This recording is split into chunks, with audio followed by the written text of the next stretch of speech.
Okay, we got another special treat for all of you for our special right here on SNA, and walang iba kundi ang newly minted UAAP champion, Thirdy Ravena of the Ateneo Blue Eagles, who now sports a, anong kulay yan, Thirds? Blue-green hairdo, in case you didn't recognize him. But obviously still on a cloud nine, still on a high from the championship. We're shooting this right after the bonfire, so kita mo pa yung mukha ng isang kakagaling na sa celebration. Pero let's get to chat with Thirdy and find out more about his thoughts about what went through the whole season, the finals, what it's like to grow up as a Ravena and play with his brother, with the support of his family, all that, and of course the questions from you, the fans. So Third's game. Let's get into this. Okay, first of all, how was season 80 for you? You know, what was going through your mind during this final series compared to, I guess, last season? What did you learn from that? And then, paano na iba yung approach niyo for this season's finals? Well, I think coming into the season, it's actually almost the same as last season, which is like you put in a lot of hard work. But this time we have to actually make sure that we work smarter than how we worked last year. And we were happy how it turned out, and although that we lost our last game in the second round, I think it was a blessing for us because we were able to get that extra push. Because I think if you're going 14-0 in the finals, I think you kind of get complacent naturally. Human nature would say that, but I think with the series that happened with FEU and the LaSalle loss in the second round, I think it was extra fuel for us. It made you guys hungrier. Yeah, it made us hungrier. Gave us that push. It gave us that push. Losing game 2, kamusta yun? Was there any worry na you might lose the momentum, you might lose the focus, the series altogether? Kasi sometimes it happens. We've seen it happen na yung nanalo ng game 2, they get enough confidence and momentum. They know how to beat the other team finally, and then they win game 3. Anong pumasok sa isip mo nun after game 2? Well, I think Sir TJ, after game 2, what was important was that we actually moved on really fast. That was something that the coaches did really well. They were able to make us change our mindset into game 3 right away. Though they had like some points where they had to make us see our mistakes, mga ganun for film.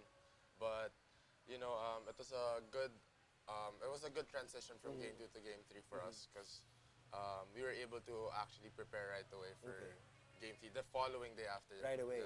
That's interesting kasi when I spoke to Coach Tab nung na-interview namin siya, ang sabi niya, if there's 2 things na talagang gusto niyang matutunan ninyo from last year's loss was, 1, obviously to be physically tougher, so that was an easy thing na you took care of that throughout the season.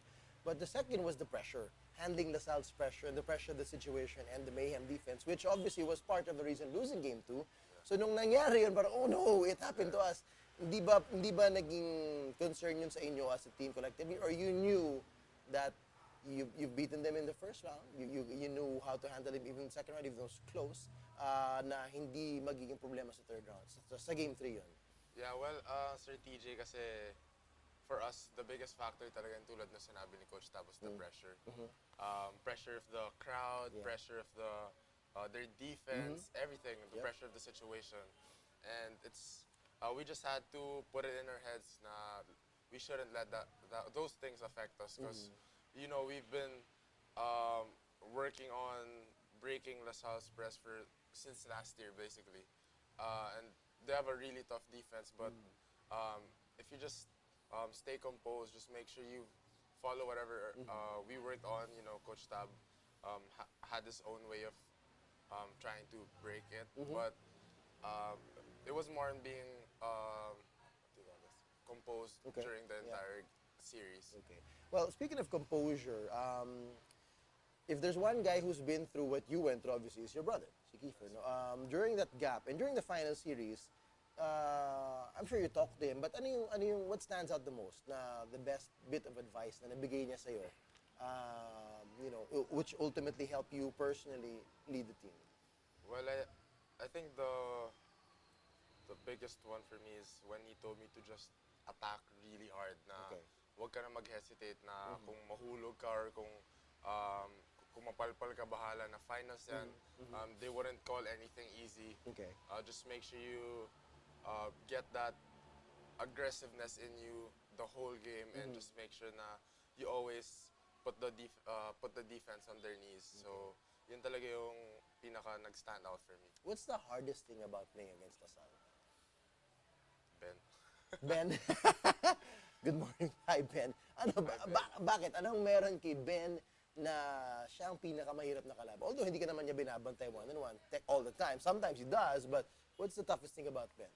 Is that Ben can do anything. Okay. I think na he's a threat both defensively and offensively. Actually, when you look at the video, he actually he stays really far from the rim, thinking because he knows he's confident enough that if you beat your man, Mahabol even ka if niya. he's on the other side, you'd be able to get you, and he probably will. So when you have that in mind, it's all about the defensive presence of Ben actually creates pressure already. Yeah. So, and what more in the offensive end with him on the rebounds, Right. offensive rebounds, defensive rebounds, and he's just a threat in so much aspects of the game. Tsaka yun, interestingly, it's hard to simulate a Ben. You know, yung press, you could have your team B or the third team on the team simulating the press so you can prepare. Pero yung Ben Mbala, hindi mo basta-basta magagawan ng Ben Mbala sa ensayo to prepare for Ben. So Yeah. what was it like preparing for Ben and being better for Ben this year? Well, I mean, I think our Team B guys were able to prepare us well. Okay. And the biggest thing for us is that coming into the game, we already know what his tendencies are gonna be. So if you know that he's gonna come from the other side when you beat your guy, you already know you're passing it to his guy or Okay, yeah. someone close to him, which is gonna result to a 2-on-1 because he's helping. So yeah, you just have to keep that in mind every single time when you're inside the court. Well, having that mindset of being a winner, being a champion, as Kiefer said, attack, there was still obviously that component of this is a team, the trust, the teamwork, and that obviously was epitomized by the assists to Isaac. Talk about that, na gano'ng kalaking bagay yun sa team na to na may moment kayong ganyan to cherish, you know, for the rest of your lives, especially with the way you guys, you know, wear that shirt from now on. Well, I mean, it's such a great feeling to be sharing this championship with such a great group of guys. And you know, coming into the game, Coach Tab already know, all of us know already everything that we're gonna do. Oh, if Ben helps, I'm kicking it out to Eager Ice. Okay. Or we already know. It doesn't really mean we're gonna take everything individually, Yeah. but what I'm saying is that the aggressiveness, whenever you have that situation to attack the basket, should always be there. And if there's a help, then Yep. So it's not necessarily for you, but it'll Yeah. open up things Yeah, for 'cause everybody else. if Yeah. you stay aggressive, good things are gonna come. Right. And if you just take it strong, force a help, it's basically good things You know, yeah. waiting to happen. Well, one of the good things, one of the most special things that happened right after that, obviously, was when you ran out to the stands and you hugged your family, minus Kiefer, who didn't have a ticket. I still don't understand. No, malas po siya. Actually, Ayaw niya manood ng live. yeah, May ganon? he watched game 2 and we lost. Okay. So nagtago na siya sa so bahay. nagtago Yung pala na. yung dahilan. Okay, anyway. So, but you had that moment with your family. You were in tears. I think they were crying too. What was that for you? What was that moment like for you? Full of emotions. First off, I just wanted to thank my family because they're always there. They're never like absent whenever I need them, especially nung time po na out ako for a year, na I wasn't able to play. And like last year, that's what I wanted to do. I wanted to give them a championship and of course the Ateneo community. But to my parents, because they deserve it. They deserve all the hard work na binigay ko, lahat ng sacrifices nila para sa akin. Yun po talaga yung gusto kong ipakita sa kanila na I value their trust, their sacrifice, na yun po, na hopefully mabigyan ko sila ng championship. But it wasn't the situation last year. And swerte this year na natuloy siya, and that's why I was just really happy and I was crying because I really just wanted to give it to them, Sir Tish. Yung pinagdaanan mo, Thirds, bihira nangyari yan sa mga nagka-champion. I mean, imagine, season 78, you had to sit it out, and then 79, you're so close, and this one winning it. what have you learned from that? And kumbaga natanggap mo na yun, naintindihan mo na kinailangan mo daanan yun as an individual, as a player to mature, as a leader, and to get you to where you are today? What's up? Yung nangyari sa'yo, missing 1 year, had to sit it out, and then coming so close to winning the championship last year, and then finally winning it this year, parang have you accepted those moments in your life na mabibigat di ba? Ang bigat nung nawala ka 1 year, siyempre that was Kiefer's last year too, and then you almost won it last year, and then finally win this year. Parang when those things add up, you make sense of it all na it makes sense to you that it helped build who Thirdy is today. Yung lahat ng experiences na yun. Yeah, of course, Ritesh. I mean, like, God wouldn't put us through all of this if He knew that we wouldn't be able to go through the obstacles that we ourselves created. But like, every time I think about it, it's such a blessing for me. Even na out ako for a year, because I could just imagine, like, it could be a year where I could be another mediocre year for me. Okay. Like because the year before that was in your standards I was mediocre. 1.6 points, 1.5 rebounds, something like that. But sitting out that year actually gave me so much motivation to just work my tail off every single day, and just make sure that when I come back, I want to make a change. I want to make an impact right away, and I want to do everything that I could in order to help the team. And yeah, every time I think about it, parang it's such a blessing in disguise. And now I have 2 more years to play. Yeah, exactly. Pa yun, that adds 1 more year to you. I don't know, I think it's such a blessing for I us. agree. Masakit man, pero I agree na you turned around the right way. Naging hugot ng motivation and hunger na for you. Okay, moving forward, looking towards next year, you're such a perfectionist with how hard you work on your game right now and your, strength and everything. Ano pa sa tingin mong kailangan mong improve? Your critics have always said, yung jump shot, kailangan mong pagandahan pa yan. Ano pang kailangan mong ayusin pa, pagandahin pa for season 81? Actually, there's like a million things. A million things, okay. that I Hindi lang still yung need jump shot. to improve on, because you can't stop getting better. But Okay. one thing, well, actually, I have a lot of things to work on. Mahaba talaga listahan, ha? Yeah, Seryoso. O, top 3. Top of mind, top 3. My 3 points. Okay. Is that jump shot? Shooting. It's one of them, yeah. Shooting in general. Court vision. Okay, court vision. And actually my decisions. Okay, Because decision making. whenever like, yun nga, I always watch the games right after the game, the replay. I always watch the replays. And I actually watch it more than once or twice. Yep.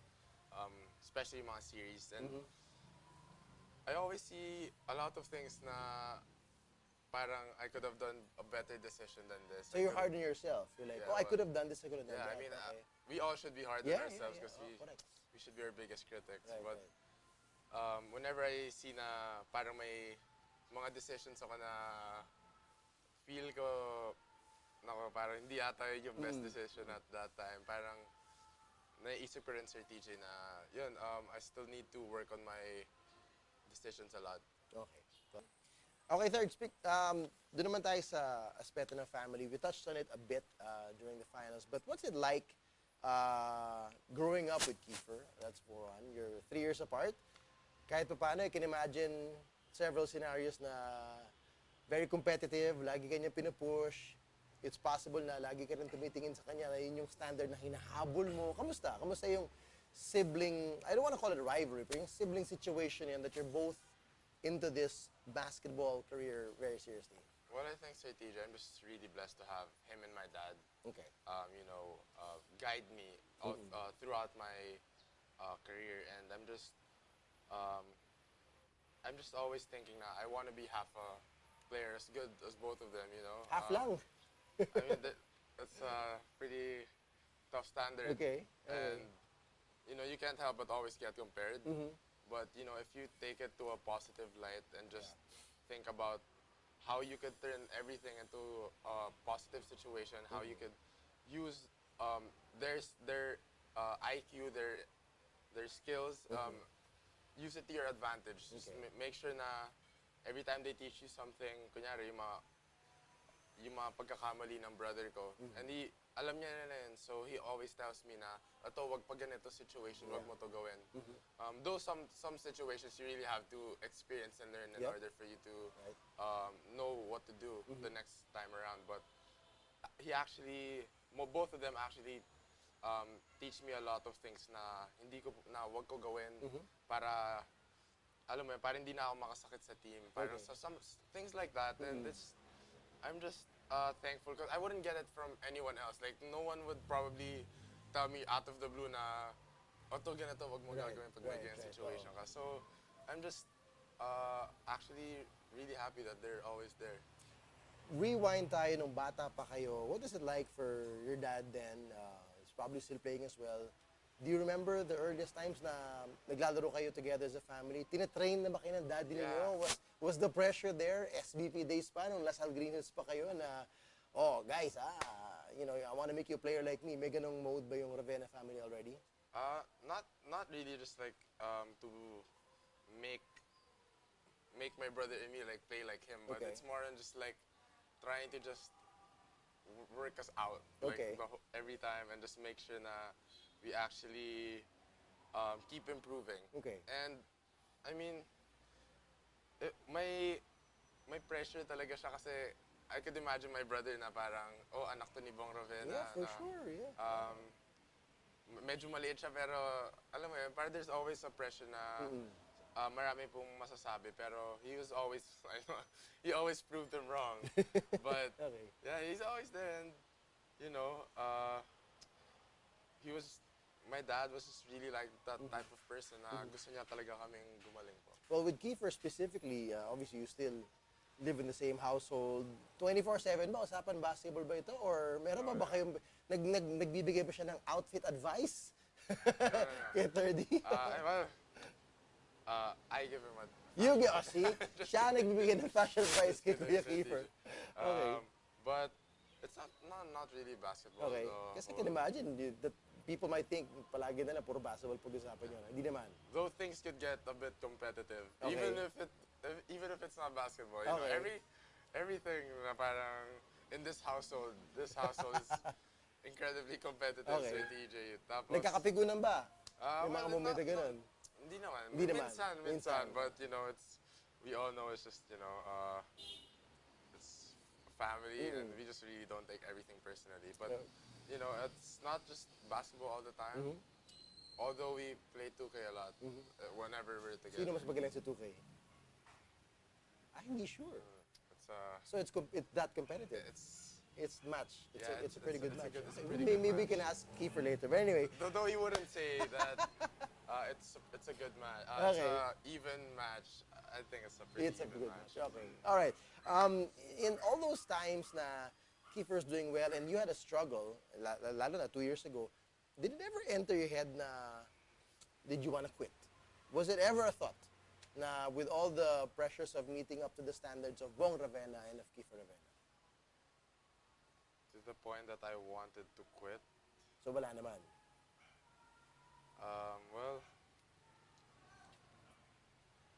thoughts came up in my head na parang like, may negative thoughts, may doubts. Yeah, there'd always be doubts, negative thoughts na I inflict on myself. But it's also based on like, you know, what people say, how they always compare us and how they always just say that, you know, I'm just different from my dad and my brother. They're good players, but you know, parang sinasabi lang na parang sa akin daw naiwan lang. Naubusan ka?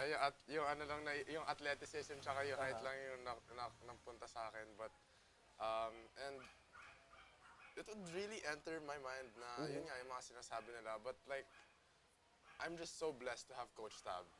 Because he was the guy that actually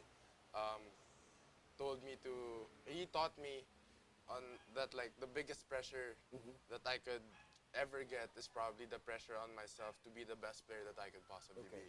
And it's not about trying to be like my dad, trying to be like my brother. And it's, I don't know, I'm just so happy to have Coach Tab. Galing. No, I can see it. It's oozing out of Thirdy how the influence of Coach Tab on you guys. Grabe. Yeah, I can imagine. It would take someone as special as Coach Tab to make you realize that it doesn't have to be about Kiefer. It doesn't have to be about your dad. It's about you and how good you can be. Galing. Well, going forward to that, meron ba kayong competitive drive between you and Kiefer na paramihan ng championship? Pero may ganyan. Kasi siya kagad sinagot niya, di ba? When you won your finals MVP, okay, he has one up on me. Because that he never got. Na, yung finals Well, MVP. if it's something that in a list that I could I could like tell you guys na wala siyang nakuha nung college niya. Ito just be that. Yun na yun. Nothing else. So far, yun na yun. Everything. But we'll see, you got 2 more years. Yeah. Nakailan ba si Kiefer? He had 2 in college, I Okay. think, but he had 3 in high school, which I never I guess had those anything count. in high Okay, school. all right. Okay, thirds, punta naman tayo dun sa mga tanong ng iyong mga fans na natatawa na. Oh. We asked social media to pull out some questions for you. And ayan, kumakaway si Manong Kiefer. Puro hug ang tanong. De, joke. Yan, no? Okay, game. Seryoso. Question number 1. What does Kiefer have to say about your hashtag OO30? He loves it. Hindi nga. He loves it. He loves it. Siya una nagla-like. Well, I mean, Really sabi niya sa retweet pa akin, niya. yeah. Okay. And sinasabi niya lang sa akin na, you know, one day, I hope to have as good a style as you. And just, you know, he just, I don't know, pag sa fashion talaga, ewan ko ba't siya hanga-hanga sa akin sa DJ. Ano ang unang reaction niya? The first day you did that, which tell us the story as well. Paano mo naisip yung hashtag? I'm sure you've had photos once in a while of your clothing and your attire. Pero paano mo naisip, sige, i-hashtag ko tong OO30. What was the first OO30 and paano mo naisip gawin yun? And paano nag-react si Manong Kiefer? Well, I actually didn't start OO30. I don't remember. Hindi who. ikaw. Yeah, Someone put that started- hashtag, someone- okay. This is parang, in case you're wondering, this is, parang ganun ba yung sinabi niya? Na parang, it makes you think that people actually Okay. try to see what my outfit is after the game. So, sinabi niya parang, in case you're wondering, this is tonight's OO30. Tas, Parang kilala ko ata ko sino to. Anyway, may tanong ko to si 30. Tapos, naisip ko na, actually, pag inisip mo, parang, it's kind of OOTD. Like, Okay, yeah. The way the letters, So the way it was worded, yeah, the way hindi it was ikaw worded. nag-put together Yeah. ng OO30. Okay. Na parang- Whoever you are, you want to say kilala, thank you? okay, I think we know what you're talking about. Okay. Ha! Okay, interesting. Okay, speaking of that in social media, how do you handle the bashers? Meron palagi, may fans, may likers, may lovers, may bashers. How do you handle them after the game? And does Coach Tab have any input in this? Nakakatulong daw ba siya in terms of may rules, bawal ba social media, ganito, ganyan, bawal ang phones?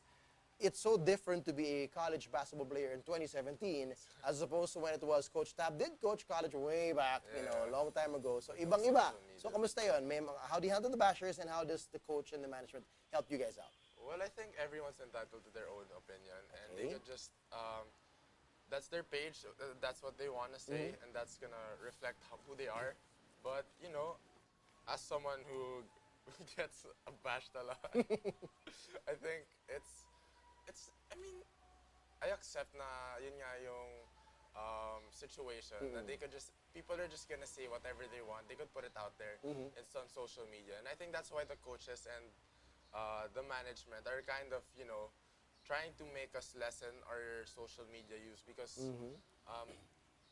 it's different how everyone handles it. Some could handle it really well, and some could just, you know, though they don't know who those people are, they might take it like personally, and they would just, they would be affected. But I guess the coaches and the management are right when they say na parang it's not really something that you should be looking at, you know, after the games, pag panalo kayo, pag talo, because everything's on an emotional state. Right. Like people. For you and for them. Yeah, Yes. exactly. And for the Oh, people. we know that. We know that too. Okay. No, certainly. But you know, like, as much as possible, I think na we should like try to stay away from social media during those delicate situations. Right. And go into it kapag ready ka na. Yeah. Pag ready ka na ma-amuse sa iba-ibang pananaw. I don't know if I'm Diba?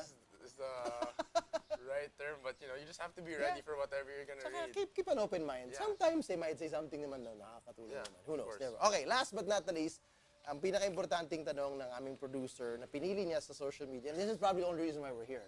Okay? Why do you think Twitter followers are rooting for you and, excuse me, Bea De Leon? I don't really know. You don't know why? Why, but Okay. you know, it's just funny because we're good friends and we've Okay, been for the friends. record, you just said we're good friends. We're friends Okay. and we've been friends since high school. High Actually. school pa. Yeah. Okay. Actually, second year high school. Saan siya nag-high school? Poveda. Okay. And it's just so funny how people think now we're together, but you know we're just good friends. We're co-athletes, and we actually talk about the things that athletes go through, especially with Okay. social media and how it shouldn't affect it shouldn't make us sad or shouldn't like all those things na Okay. parang it's fun to be friends with her because she could relate. She's an athlete and Right. she's a pretty Very few human beings can understand what you go through. Diba? yeah, and, so. with the she's also pretty smart kasi Okay. she's actually like first honor. Wow, okay. She finished with first honor last year and she's a pretty smart person and she's Okay. my classmate in history. So, Okay. you kind of help each other Okay, out. Well, yeah. she helps me Yun. out. I don't help her out. Do you help her in fashion sense? No. Hindi. She's pretty good at that. Okay. Well, yun na. Kasi marami nagpuna ng mga fans dun sa picture ng hug, pati yung napaka-intense mong player, pati yung intensity daw ng hug, napaka-intense ng hug. The pass on from the game. But, Nadala-dala ng moment. Okay. yeah, well, I mean, like, I was in that state, like, the whole, like, after the Yeah. fight, like, I was just really Well, in happy fairness, saying lahat that. naman ginakabi Thirdy ng ganun eh, di ba? Tumakbo na ako sa family ko. Okay, you're right. Everybody got the similar kind of hug anyway, so fine. All right, anyway, last but not least, your shout out to your fans out there, to the fans of Ateneo. Anong final message nyo sa kanila to thank them for this year and to look forward for next year? And to all the Ateneo community, the supporters, the fans, I just want to thank you all for your support. Thank you for being with the team through thick and thin.